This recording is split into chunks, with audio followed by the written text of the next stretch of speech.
प्यारे बच्चों नमस्कार। मैं दुर्गेश चौहान। स्वागत है आपका हमारे YouTube channel unstoppable study zone में। बच्चों मैं आज आपके लिए लाया हूं एक प्यारी सी टॉपिक, सुंदर सी टॉपिक जिसका नाम है बहुपद। बच्चों आज हम सीखेंगे कि बहुपद क्या होता है, जानेंगे बहुपद क्या होता है, बहुपद के प्रकार क्या होते हैं, बहुपद की कुछ और छोटी छोटी बातों के बारे में डिस्कशन करेंगे। शुरू करते हैं, देखते हैं, जानते हैं कि ये बहुपद क्या होता है।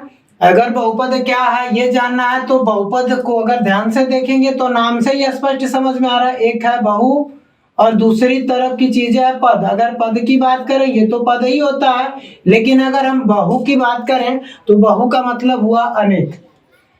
यानी अगर हम बहुपद की बात करें तो हमको एक बात तो समझ में आ गई होगी कि कोई ऐसी चीजें हो, कोई ऐसी श्रेणी हो, कोई ऐसे कलेक्शन हो जहाँ पे अनेक पद हैं। यानी अगर हमसे कोई पूछ देगा कि बहुपद क्या है तो हम बोलेंगे कि बहुपद जो होता है अनेक पदों का संग्रह होता है, अनेक पदों का कलेक्शन होता है। जैसे अगर मैं लिखूं A0 और पूछ दूं आपसे ये एक पद है कि नहीं है, जी हाँ है। अगर मैं एक और पद लिख दूं A1X, ऐसे ही अगर मैं n पदों को लिखता जाऊं और इन्हीं n पदों को, ये जो बोर्ड पे हमारे n पद लिखे हुए हैं, इन्हीं n पदों को मैं प्लस माइनस किसी न किसी चिन्ह के साथ अगर जोड़ते जाऊं तो ये जो हमारा श्रेणी बनेगा, ये जो हमारा कलेक्शन बनेगा, ये कलेक्शन ही हमारा क्या कहलाएगा, बहुपद कहलाएगा। हमने कहा कि बहुपद क्या होता है, हमने कहा कुछ नहीं, बहुपद होता है अनेक पदों का संग्रह होता है। और संग्रह कैसे है, A0 plus A1X plus A2X square, ऐसा कोई भी चीज है तो इस प्रकार के संग्रह को हम क्या नाम देते हैं, बहुपद नाम देते हैं। हमने आपको कहा कि जो बहुपद होता है उस बहुपद की अंग्रेजी जो होती है पॉलिनोमियल, यानी बहुपद को हम अंग्रेजी में पॉलिनोमियल कहते हैं। अगर बहुपद को अंग्रेजी में पॉलिनोमियल बोलते हैं तो ये पूरा का पूरा जो भी बहुपद होता है इसको दर्शाते हैं हम किससे, पी से। अब सवाल ये है कि बहुपद अगर है तो इसमें चर भी हो सकते हैं और अचर भी हो सकते हैं। चर अब एक ही तो जरूरी नहीं है कि हर बार x हो, कभी x हो सकता है, कभी y हो सकता है, कभी z हो सकता है, कुछ भी हो सकता है। अगर चर है बहुपद में, जो चर होता है p के साथ उसी को लगा देते हैं। अगर बहुपद में चर x है तो बहुपद को px से दर्शा देते हैं, और अगर बहुपद में चर y है तो बहुपद को py से दर्शा देते हैं, और अगर बहुपद में चर z है तो बहुपद को pz से दर्शा देते हैं। चलिए एक बात तो आपको समझ में आ गई होगी, हमने कहा बहुपद जो होता है अनेक पदों का संग्रह होता है। अगर बहुपद अनेक पदों का संग्रह है तो संग्रह है भी तो कैसे है, एक चर होना चाहिए, दूसरा उसके साथ कोई ना कोई अचर होना चाहिए। अब अगर मैं आपसे पूछूं, अगर कुछ एक बोर्ड पे चीज लिखूं और पूछूं कि ये बहुपद है कि नहीं है, सबसे बड़ी बात कि अगर हमको जानना है कि कोई भी चीज बहुपद है कि नहीं है, ठीक है हमने कहा कि बहुपद है तो कलेक्शन है, अनेक पदों का अगर कलेक्शन है तो उसकी भी तो कुछ कंडीशन होनी चाहिए कि कब बहुपद होंगे या फिर कब बहुपद नहीं होंगे। अगर मैं आपको बोर्ड पे एक सीरीज लिखा हुआ, अगर इस सीरीज को आप ध्यान से देखेंगे तो यहाँ अगर कुछ नहीं है तो यहाँ मैं x के पावर 0 लिख सकता हूँ, और इस सीरीज को अगर आप ध्यान से देखेंगे तो यहाँ x के पावर जितनी भी चीजें हैं, जितनी भी चीजें x के पावर में कोई ना कोई कंप्लीट नंबर है, 0 1 2 3 4 5, कुछ ना कुछ कंप्लीट चीजें। कहीं आपको नहीं दिख रहा होगा कि हमारा जो x का पावर है, x का पावर चर के पावर से लेना देना, अचर के पावर से नहीं लेना देना। कहीं आप नहीं देख रहे होंगे कि जो हमारा चर है उसके पावर में कभी आपको कहीं फ्रैक्शन नहीं दिख रहा होगा, या फिर कहीं आपको निगेटिव पावर नहीं दिख रहा होगा। यानी अगर हमको बहुपद बताना है तो बहुपद तो ठीक है, ढेर सारे पदों का कलेक्शन होता है, ढेर सारे पदों का संग्रह होता है, लेकिन उस बहुपद की एक विशेषता, एक खास बात है कि हमारे पास जो भी चर होने चाहिए, चर के पावर में कभी निगेटिव नहीं आना चाहिए और कभी फ्रैक्शन नहीं आना चाहिए। अगर ऐसा हुआ कि चर के पावर में या तो निगेटिव आ गया या फिर फ्रैक्शन आ गया, भले ही वो ढेर सारे पदों का कलेक्शन हो लेकिन बहुपद नहीं होगा। तो बहुपद के लिए ढेर सारे पदों का कलेक्शन तो होना ही चाहिए, लेकिन जो x का पावर हो वो हमारा कंप्लीट नंबर होना चाहिए। जैसे मैं बोर्ड पे एक बहुपद लिखूं, एक व्यंजक लिखूं, जैसे मैं व्यंजक लिख दे रहा हूं ए एक्स के पावर -2 प्लस बी, और पूछूं ये जो हमारे पास बोर्ड पे जो व्यंजक लिखा हुआ है ये व्यंजक बहुपद है कि नहीं है। ये जो व्यंजक आपके सामने बोर्ड पे लिखा हुआ है इसमें पदों के कलेक्शन तो हैं, लेकिन मैंने अभी अभी आपको बताया कि व्यंजक तो हो ही हो, पदों के कलेक्शन हो ही हो, संग्रह हो पदों का, लेकिन उसके साथ साथ एक बात बहुपद के लिए हमको ये भी चाहिए कि जो x का पावर हो वो कभी ना निगेटिव हो और ना ही फ्रैक्शन हो। यहाँ अगर आप ध्यान से x के पावर को देखेंगे तो ये हमारा x का पावर कैसा है, निगेटिव है। अगर मैं अब आपसे पूछूं कि ये बहुपद है कि नहीं है तो बिना सोचे समझे कहेंगे कि ये बहुपद नहीं है।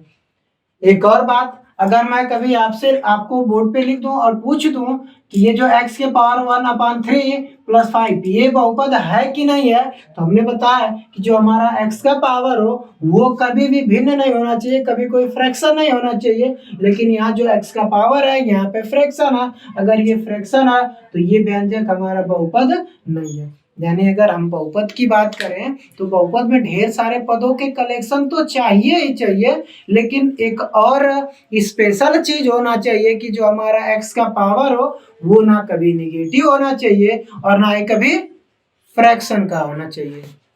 अब अगर कोई बहुपद ऐसा हो, जैसे मैं एक व्यंजक लिख रहा हूं, इस व्यंजक में केवल एक ही पद लिख रहा हूं, अब पूछूं आपसे कि ये बहुपद है कि नहीं है। पहली बात आप सोच रहे होंगे यहाँ तो x है ही नहीं है तो कैसे हम बताएंगे कि पावर पॉजिटिव नेगेटिव या फिर जो भी चीजें कैसे बताएंगे। अगर नहीं बता पा रहे हैं तो हम जानते हैं कि कोई भी नंबर हो उसमें एक से अगर हम गुणा कर दें तो उस नंबर पे कोई प्रभाव नहीं पड़ने वाला।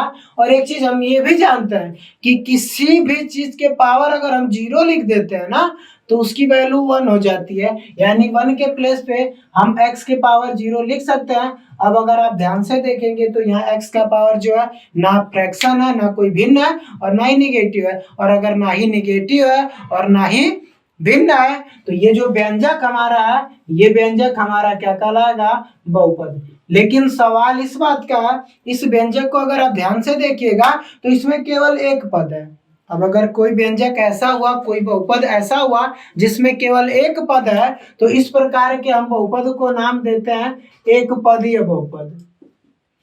अब आपको समझ में आ गया होगा कि एक पदीय बहुपद क्या होता है। सिंपल सी चीज है कि अगर कोई बहुपद ऐसा हो जिसमें केवल एक पद हो तो इस प्रकार के बहुपद को हम कहते हैं एक पदीय बहुपद। अगली बात, मैं अगर बोर्ड पे एक बहुपद अगर आपके सामने और लिखूं, एक व्यंजक लिखने की कोशिश करूं, उस व्यंजक का नाम है ax प्लस बी। और आप ध्यान से देखिएगा और मैं पूछूं कि ये जो व्यंजक है ये व्यंजक बहुपद है कि नहीं है, तो हम देखते हैं कि x के पावर में कोई निगेटिव चीज तो नहीं ना है या फिर कोई भिन्न वाली चीज तो नहीं ना। यहाँ देखिए ध्यान से x के पावर ना कोई निगेटिव चीज है ना ही कोई निगेटिव चीज है और ना ही कोई भिन्न है, और अगर ना कोई निगेटिव चीज है और ना कोई भिन्न है तो ये व्यंजक बहुपद तो होगा ही होगा। एक चीज कंफर्म हुआ कि ये व्यंजक हमारा क्या है, बहुपद है।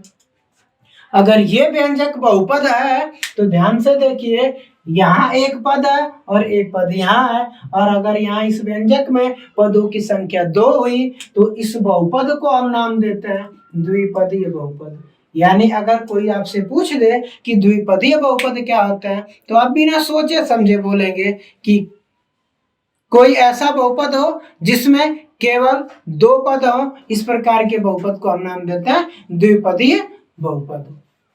अगली कहानी, अगर मैं आपको बोर्ड पे एक और बहुपद लिखूं, जैसे मैं ये बहुपद लिख दूं, एक ये व्यंजक बहुपद जो भी आप कह रहे हैं, यहाँ ध्यान से देखिए जहां जहां x है, जहां जहां चर दिख रहा है, चर के पावर में ना आपको कहीं फ्रैक्शन दिख रहा है और ना ही कहीं कोई निगेटिव चीज दिख रही है, ना ही पावर निगेटिव दिख रहा और ना ही फ्रैक्शन दिख रहा। अगर ऐसा नहीं है तो ये पूरा का पूरा व्यंजक हमारा क्या कहलाएगा, बहुपद। अगर ये पूरा का पूरा व्यंजक बहुपद कहलाएगा तो अगर आप ध्यान से देखेंगे तो पदों की संख्या यहाँ पे 3 है। अगर कोई बहुपद ऐसा है जिसमें पदों की संख्या 3 हो तो इस प्रकार के बहुपद को हम नाम देते हैं त्रिपदीय बहुपद। यानी अगर आपसे कोई पूछ दे कि त्रिपदीय बहुपद क्या होता है, तो हम कहेंगे कि कोई ऐसा बहुपद जहां पदों की संख्या 3 हो, तो इस प्रकार के बहुपद को हम नाम देते हैं त्रिपदीय बहुपद। मैं उम्मीद कर रहा हूं कि आपको बहुपद और बहुपद की कुछ छोटी छोटी बातें समझ में आई होंगी। जैसे हमसे कोई बहुपद पूछ लेगा ना, तो हम बोलेंगे कि बहुपद कुछ नहीं, ढेर सारे पदों का कलेक्शन होता है, ढेर सारे पदों का संग्रह होता है। लेकिन बहुपद की एक खास बात होनी चाहिए, एक विशेषता है कि हमारा जो भी चर होता है एक्स हो वाई हो जेड, कोई भी अगर अननोन क्वांटिटी हो, कोई भी अगर अज्ञात राशि हो, तो उसके पावर में कभी ना कोई निगेटिव नंबर होना चाहिए और ना ही कभी फ्रैक्शन। अगर ऐसा है तो भले ही वो ढेर सारे पदों के कलेक्शन है, लेकिन अगर पावर कभी निगेटिव या फिर फ्रैक्शन हुआ तो वो चीजें हमारी बहुपद नहीं कहलाएंगी। उसके बाद हमने आपको कहा बताया कि ये एक पदीय बहुपद क्या होता है। हमने कहा एक पदीय बहुपद कोई एक ऐसा बहुपद हो, कोई एक ऐसा व्यंजक हो जिसमें पदों की संख्या केवल एक हो, तो इस प्रकार के बहुपद को हम नाम देते हैं एक पदीय बहुपद। अगली बात हमने आपको बताया द्विपदीय बहुपद। हमने कहा कोई ऐसा बहुपद हो जिसमें पदों की संख्या केवल और केवल 2 हो, इस प्रकार के बहुपद को हम कहते हैं द्विपदीय बहुपद। एक बहुपद हमने आपको और बताया त्रिपदीय बहुपद, यानी जिसमें पदों की संख्या 3 हो, इस पद को हम बोलते हैं, इस बहुपद को हम बोलते हैं त्रिपदीय बहुपद। ऐसे 4 हो, 4 पदी, उससे ज्यादा होने शुरू कर दें तो हम बहुपद बोलना शुरू कर देंगे।